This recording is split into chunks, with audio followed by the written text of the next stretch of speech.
At First Partners Bank, our passion is for helping your business thrive. As our customers go about the business of building their successes, we're working right alongside them, because when they dream, we dream. Part of being successful in business is knowing when opportunity is knocking. When the former owner of South Central Steel began dropping hints that he wanted to retire and sell the company, then employee Andy Schroeder recognized a chance to be his own boss and purchased the company in December 2012. Knowing he was going to need a banking partner to help navigate the purchase, Andy called First Partners Bank. He says, the experience at First Partners Bank was personal. Their team was intimately involved with every step of the process. As a customer of First Partners Bank, you enjoy the privileges of our partnership banking philosophy. What's more, First Partners Bank has the business banking solutions specifically designed to save your business time and money. Discover what it means to have a banking partner, because when you succeed, we succeed. Call us today at 205-822-5500 or visit our website at firstpartnersbank.com. First Partners Bank, member FDIC.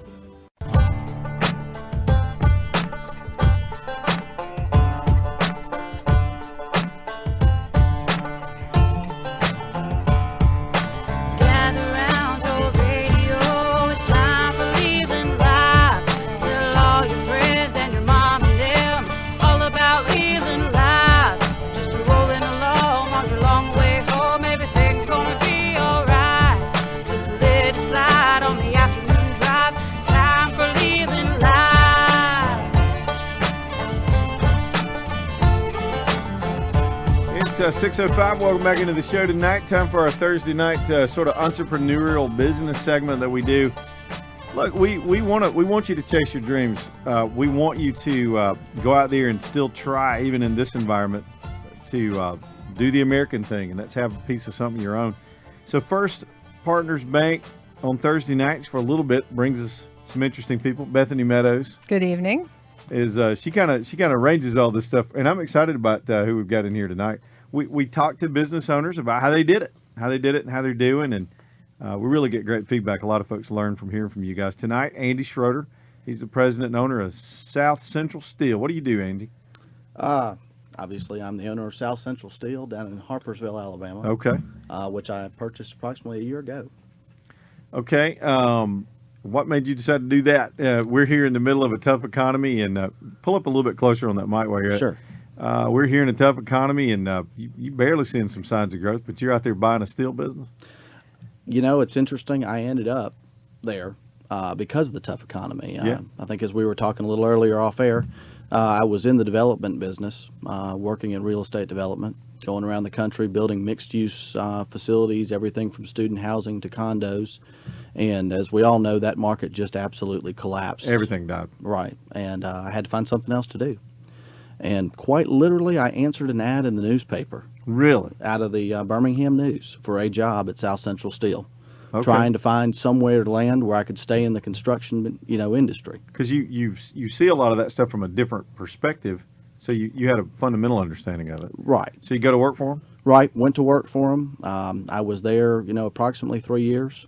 And during that time, the owner kind of kept dripping on me, I would say is probably the best way to put it, making hints and comments that he might be ready to sell or retire and move on. He had been in the business really since he returned from Vietnam and had started South Central Steel in 1989 and grown it from a very small company into a fairly sizable, successful company. And I think he was just ready to retire and move on, and kind of kept dropping hints to me that he was interested. And quite honestly, eventually he kind of got to me, and I went home and was talking to my wife about it, and we kind of came to terms and agreed that maybe it would be an interesting thing to at least talk about. And he made another hint one day, and I said, okay, let's talk. Okay.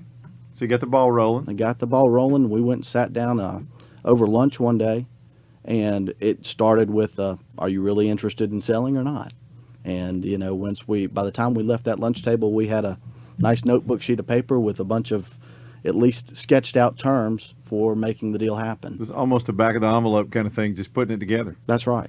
And so then you just had to go, you had to do what everybody else did. You had to take a risk, you had to find financing, you had to go through that process. What was that like? Absolutely.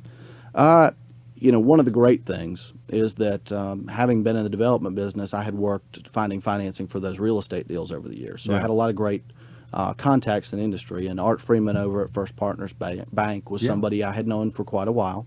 Was able to pick the phone up and call Art and start talking to him, and we had a good ongoing relationship that had gone on for years, and they were able to start pointing me in the direction and working out the details of the financing and the deal, and what we ended up doing was an SBA loan through the SBA, which was by far the best deal you could find. And how hard was that, and how nervous were you going through that? That is a mountain of paperwork. It is an absolute mountain of paperwork, and First Partners did a good job getting me through that mountain of paperwork, helping me, get all the stuff in line that we needed to have in line.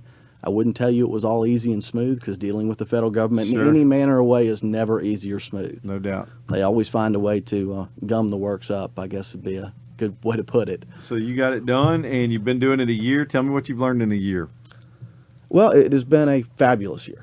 I couldn't ask for any more. Really? To be honest with you. I have been just absolutely amazed with the employees I have and the way that they have grown over this year and accepted me as their leader, and all of the things that they've done to improve South Central Steel. As one man, you certainly can't go out and move major machinery around a shop. And we have some tremendously large machines. I mean, stuff that weighs 10, 15 tons. I can't imagine, yeah. Just... And the type of steel, tell me the type of steel so people have a picture of what you're doing. Right. The type of steel we do, if you're ever driving down the road and you see a structure going up and you see the red iron skeleton going up. The I-beams and all that stuff. Right, the I-beams, the columns, the tube steel. We buy that, and maybe it's an easier way to bring this back. The steel industry, sort of like if you were building a house or a home out of wood, you would go to Home Depot and buy a bunch of 8 and 10 foot 2x4s. Sure. We can't make a house out of 8 and 10 foot 2x4s. You got to cut it, you got to shape it, you got to drill holes in it, you got to put it together. And that's what we do. We go and we buy our steel. So we'll go to the steel mills or the warehouses, and we will buy, 20 footers, 60 footers, 40 footers, whatever it takes. We'll put it in our shop and we cut it to size, we shape it, we drill holes in it, we add bolts to it, we add clips and plates to it, and all the things it takes. And we actually put it on trucks. We bring it out to the job site wherever that building's going up, and we put it together in the field and erect it. So when we leave a job site, you've got the red iron skeleton in place for the other contractors and subs to come in and add the drywall and the other things that go into a building. The fab and the erection of the whole thing. How satisfying is that, knowing you own the company, to sit back and look at a project coming out of the ground? That's the neatest part of my business. Yeah. Is when you have those opportunities to be involved very early on a job, and you get to be in there when literally we're sketching on sheets of paper, hey, this building could look like this. Yeah. And then a year later, you get to go out and walk through a structure that's done and up, and see the fruits of everything you've put into it. It's an amazing thing to see a huge, and I mean, some of the buildings we build are huge. They're 5, 6, 7-story buildings sometimes. Seriously. Mm-hmm. And where is business right now? Where are you doing things? We are primarily in the Southeast. We're doing stuff from Georgia over to Louisiana, in Florida. We're seeing Birmingham start to pick up a little bit. We're doing some things here in Birmingham now. We are working on a hospital down in Altamont Springs, Florida right now for HealthSouth, one of our good local companies here that's done well in Birmingham. Mm-hmm. They've been good in supporting us. We've done several projects with HealthSouth now. We're doing high school in Atlanta earlier this year. Really neat high school. Forgive me for being a little bit of a geek when it comes to engineering stuff and all that stuff. I'm trying to learn, man. We did a gymnasium for this high school in Atlanta that is the size of a small college gymnasium. Mm-hmm. And I think you've looked up in the roofs of some of these big gyms and open rooms and see those massive trusses. Oh, yeah. We built, they were 130, 140 foot long trusses, 13 and a half feet deep. It took a 600-ton crane to lift them up and put them into place. 13 feet deep? 13 foot deep, that went over this gymnasium over in Atlanta. Do you ever just worry that, I mean, I can't imagine dealing with stuff that heavy, that large, getting it up without it falling? And it's certainly a fear, but, you know, we have great engineers, work with great architects. They design it. We are an AISC certified fabricator, which means we have a full-time on-site inspector in our shop. And, we follow the plans. We follow the way they say to build it. And, as long as everything's done right and inspected right, it's amazing how it works in the field. It works. Yeah, it goes up and it works. Right. That's amazing. That's huge. I can't imagine. How much would one of those parts weigh, and how do you transport? You got all the transport you need to take care of it yourself? We subcontract out the transportation. Okay. So we have. So I figured that would be kind of specialty from job to job. Yeah. Everything's transported on flatbed trucks. So it's the big 18-wheeler flatbed trucks, and we have a third-party company we work with that they bring those trailers into our lot, and we either back them into our shop and load them with cranes, or we use big, heavy, low forklifts to load the steel on the back of them. How many employees do you have? We are at 34 right now. Okay. So you had a lot of learning to do, I guess. You did some on-the-job stuff, but you pointed out they had to accept you as a new owner from a legacy-type company that had been doing things under one set of leadership. And how big was that challenge, and what did you learn from that? I don't know that I would call it a challenge. It was an interesting thing to watch happen. Because the company went from two totally different styles of leaders. The former owner, like I told you, he was a Vietnam veteran. He was a great guy, but he was a very stern leader, and he had the way things he wanted done, and they were going to be done that way. And I would tell you it was a little more like a dictatorship, the way he led his company. Sure. And everybody's got their own style, and I can't necessarily criticize because, look, he was successful for 20 years. Well, that was also of a different generation of business leaders, too. A lot of business people from a certain generation are just that hard-nosed about things. Yeah, absolutely. I came in with a little different leadership style. My leadership style is much more of challenging people to take ownership of their own work, challenging people to be better every day, to work hard, to gain something, to do better. And a lot of these people who had been told, no, you do it this way and this thing, all of a sudden I came in and said, hang on, I want you to rethink that. Is there a better way? And it was amazing the better ways my people started to find to do things and how much better we got quickly in the improvements. Did you know the answer to those questions, or were you trying to get them to seek the answers to those questions to look for efficiencies? Some I knew, some I couldn't tell you I've ever welded in my life. Sure, yeah. So when I go down and ask a welder, can you do this any better? I don't know if he can or not. Maybe he can't. But when you challenge him and then reward him for doing it, it's amazing what those guys can come up with. And they found ways to improve and improve our efficiency and make us a better company. And we're doing that every day. It's one of the things every week in my Monday morning meetings. It's the first question I ask everybody. All right, what can we do better this week? What ideas do y'all have for improvement? And it's a challenge to my people every week to come up with something. And I'll tell you, some of the answers are quite funny sometimes. Really? Oh, interesting. Can you share? Or sure, I'll be happy to share. Is that something we didn't even understand? Well, I thought this was quite funny. One of my shop managers came in on a Monday morning, and I guess he'd spent a little too much time watching Discovery Channel over the weekend or something like that. Chunkin' or something, I don't know. Who knows? But he came up with this whole concept of, what do we do if all of a sudden all the computers die and the papers go away, in this world? Sure. Again, but his concept had come from watching UFO alien files. He was worried about he was worried about the aliens or zombies coming to attack the business, nuking whatever it was. Right? Yeah. And I like I told him, I said, I got to be honest with you on that question. If that happens, I don't think it's really going to matter. No. But there are some meth heads over in Childersburg that could cross the bridge. So you got to be careful. Possibly. Yeah, you never know. So what did he come up with something good, or is it just he just was out of the box? Totally out of the box. Yeah. Just bringing up a potential problem for us to worry about. But what a lesson for people right down the road right now that have been thinking about it. They're in the middle of this. They're taking a risk. They're want to do what you did, to treat your employees in such a way that they some of these guys may have had these ideas all along, but weren't allowed to express them because there was my way or the highway. But you've allowed them to buy into the process because they got a piece of it. Absolutely.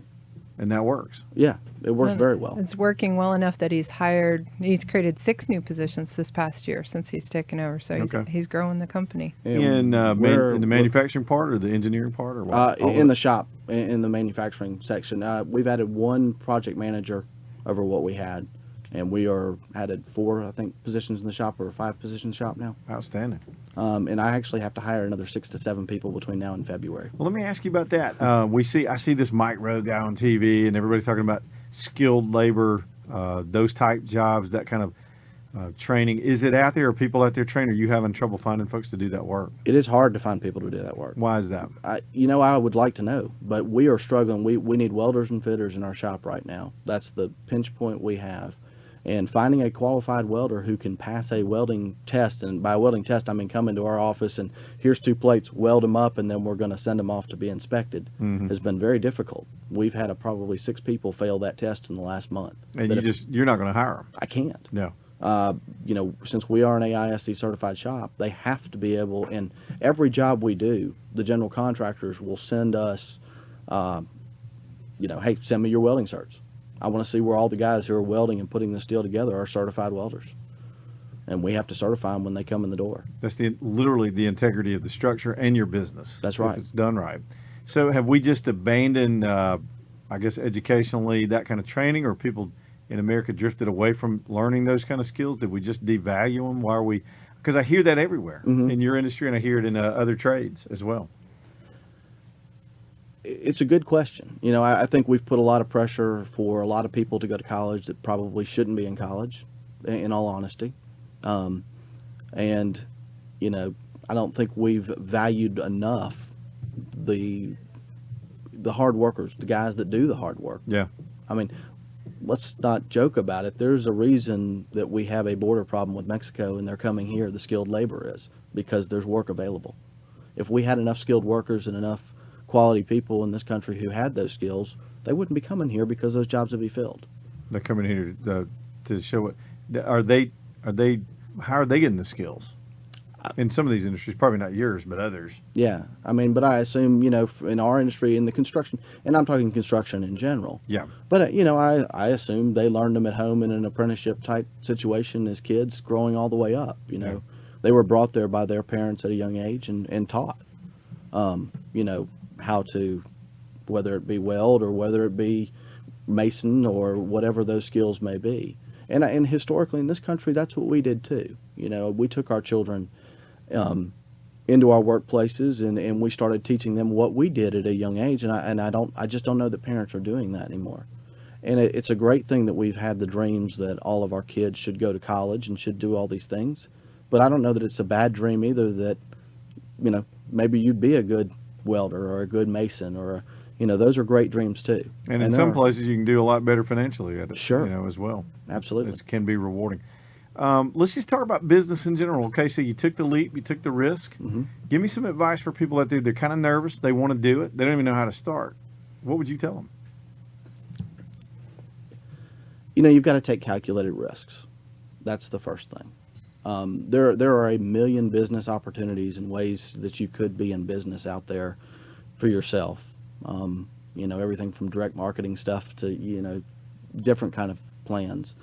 Evaluate it, write down the risks, the rewards, the pluses and minuses. One of the best things I found the other day, it was interestingly when I was going back through a folder that I had from a year and a half ago when I first started this process.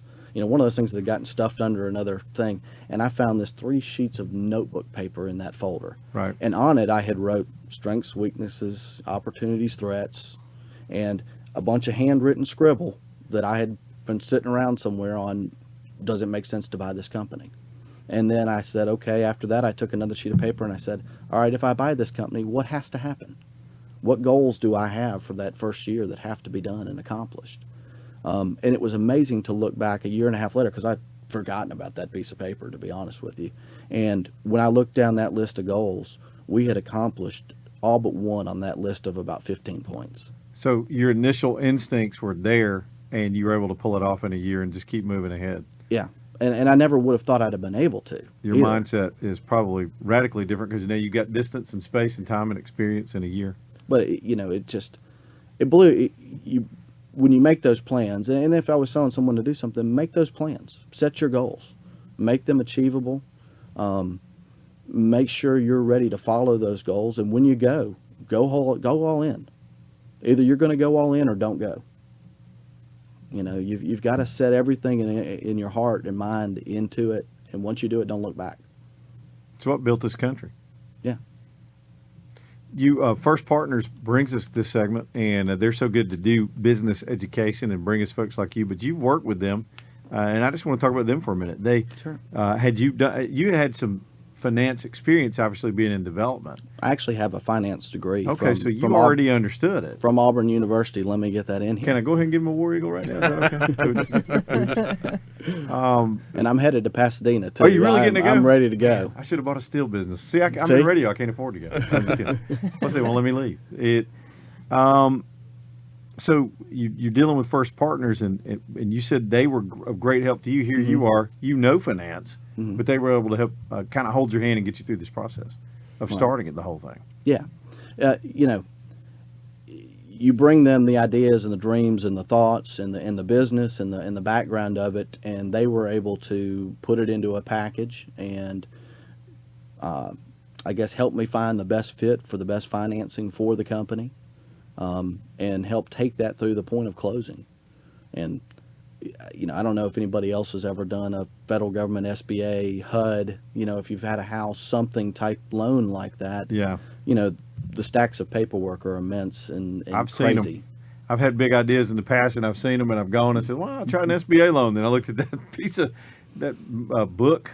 I put Moby Dick beside it, and I was like, hey, this is bigger than the novel. And I'm a little intimidated by it. That's Sure. an intimidating process. Well, and it's not only just the buying of the company loan. There's so much more that goes into it financially. It's the operating line of credit that you want to have in place as a business as a backstop so that you're constantly making sure your cash flow is there. You got to pay people and Sure. buy raw supplies. Right. If you get a job that's twice the size of the jobs you've been getting, and you've all of a sudden got to buy a bunch of steel before you're going to get paid for that steel. Oh, yeah. You need that funding in place, and they've helped me get that in place.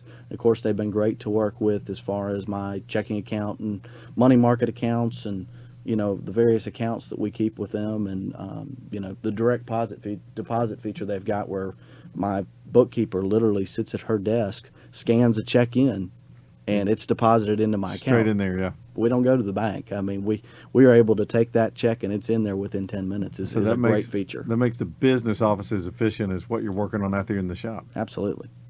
That's incredible stuff.